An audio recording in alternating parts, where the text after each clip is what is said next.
জুলাই অভ্যুত্থান যারা ধারণ করেন, যারা লালন করেন, তাদের নেতৃত্বে প্রতিষ্ঠিত হয়েছে জাতীয় নাগরিক পার্টি।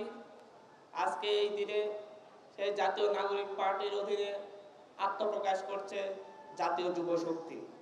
সকলের যুব শক্তিকে আরেকবার হাতে তালি দিয়ে আমরা সম্মান জানাই, সবাই একটা হাতে তালি দিই।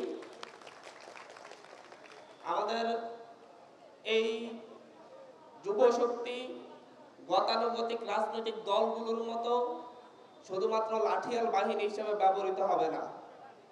আমাদের এই যুব শক্তি রাজনৈতিক অঙ্গনে নতুন মাত্রা যোগ করবে, যার মধ্য দিয়ে যুবকদের ক্ষমতায়ন, যুবকদের ট্রেনিং এবং যুবকদেরকে এই দেশের জন্য, দেশের অর্থনীতির জন্য, দেশের সামাজিক শক্তির জন্য, দেশের পরিবর্তনের জন্য একটি শক্তিশালী ফোর্স হিসেবে গড়ে তুলবে।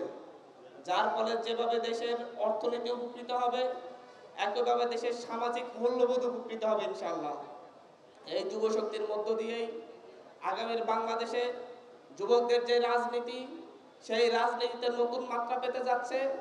অ্যাডভোকেট তরিকুল ইসলাম ভাই, ডক্টর জাহিদ ভাই, ওনাদের মতো শিক্ষিত ব্যক্তিবর্গের নেতৃত্বে যে সংগঠনটি আজকে আত্মপ্রকাশ করতে যাচ্ছে, এর মধ্য দিয়ে বাংলাদেশের মানুষের কাছে একটি মেসেজ পৌঁছে যাচ্ছে যে বাংলাদেশে রাজনীতির গুণগত পরিবর্তন হতে যাচ্ছে, বাংলাদেশের রাজনৈতিক পরিবর্তন হতে যাচ্ছে এবং বাংলাদেশের যুবকরা আরো দ্রুত গতিতে রাজনীতিতে সম্পৃক্ত হয়ে এদেশের দীর্ঘ সময় ধরে পচে গেলা রাজনীতির পরিবর্তন আনবে ইনশাআল্লাহ।